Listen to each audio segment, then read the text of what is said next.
The quiet beginnings in Vinci.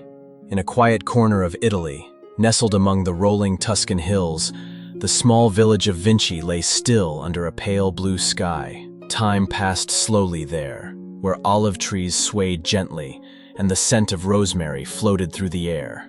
It was here, in the year 1452, that Leonardo da Vinci was born. The world he entered was one of transition and renewal.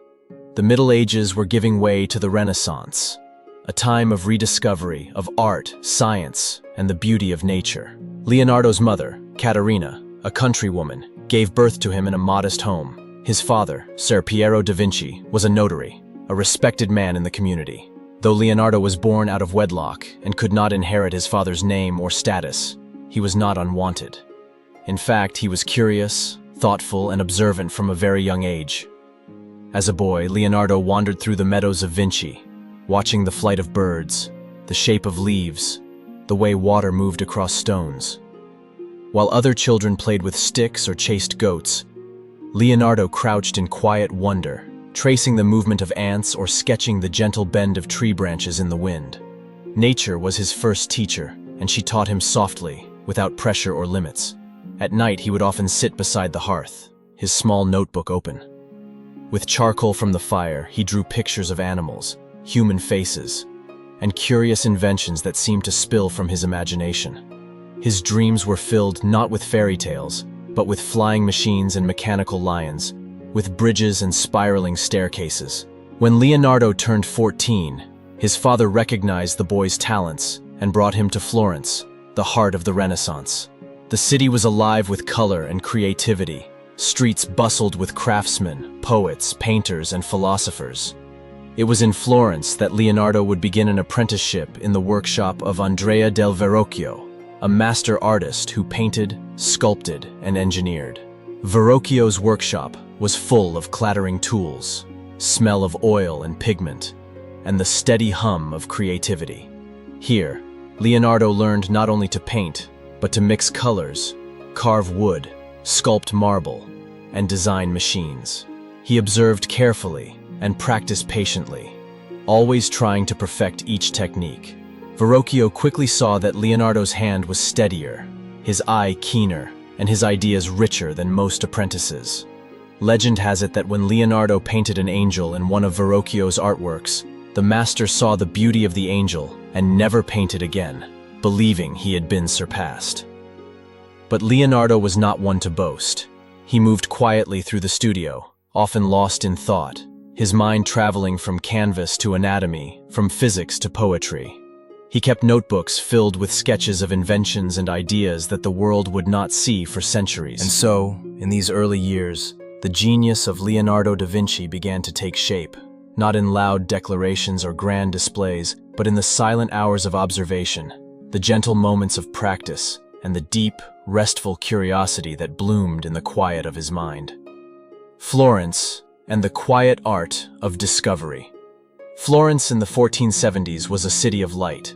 Candles flickered behind stained glass windows, casting colorful rays onto marble floors. Bells rang from church towers, and soft lute music echoed through narrow cobblestone alleys.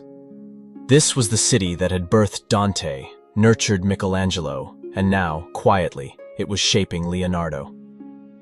Leonardo remained in Florence for many years, and during this time, he refined his skills in painting and drawing. But while others focused solely on art, Leonardo's mind wandered wider. He was fascinated by how things worked, the muscles in a horse's leg, the flow of water from a jug, the swirl of smoke in the air. He began dissecting animals and later human corpses, when permitted by the church. In hushed rooms lit by a single candle, he carefully studied the human form, layer by layer. His drawings of muscles, bones, and organs were not just accurate, they were beautiful.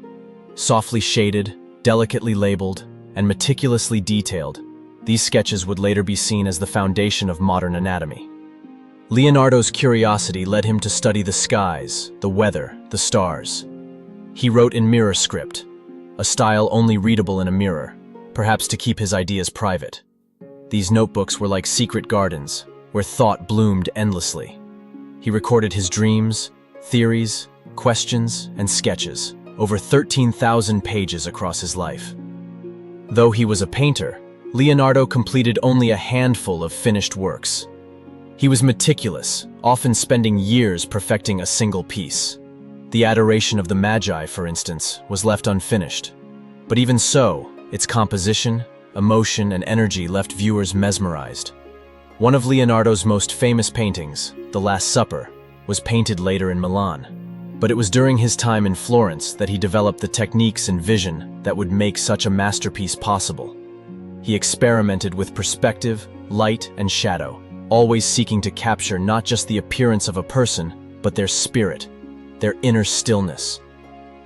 Leonardo lived alone for much of his life. He never married, and little is known of his romantic interests. He kept a small circle of companions and students, most notably a young apprentice named Francesco Melzi, who would remain with him until the end of his life. He enjoyed walking, particularly at dusk. Often, he wandered through the gardens outside the city, watching the play of light on leaves, the movement of birds in flight. He made notes on how their wings moved, how air lifted them. This would lead him to dream of human flight, hundreds of years before airplanes would take to the sky. Though he worked for dukes, kings, and powerful patrons, Leonardo never chased fame or fortune.